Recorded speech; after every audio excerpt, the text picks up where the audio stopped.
The U.S. announced a partnership with Japan and South Korea to counter what they say is the threat of North Korean IT workers.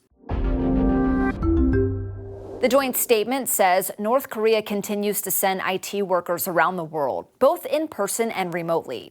They say North Korea's goal is to generate revenue for missile programs and steal data and intellectual property.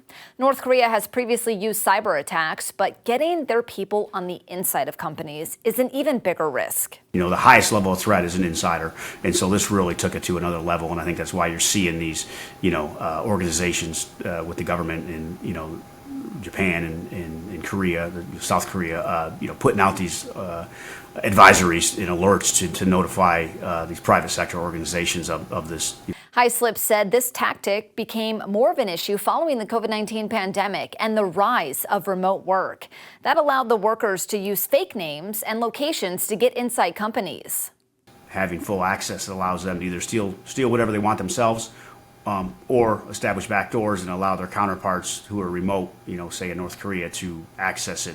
To counter this, the U.S. has designated and sanctioned several entities and people who they say help these IT worker schemes.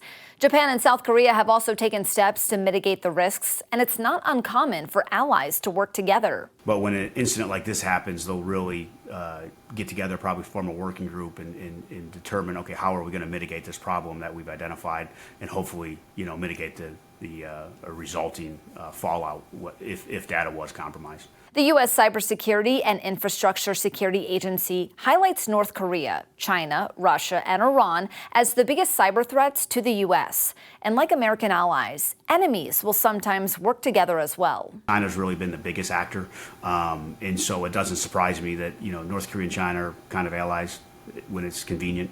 They may have shared their tactics, techniques, and procedures that they're using with North Korea, and then North Korea took advantage of that opportunity. For Straight Arrow News, I'm Lauren Keenan. For more unbiased straight facts, download the Straight Arrow News app or visit SAN.com.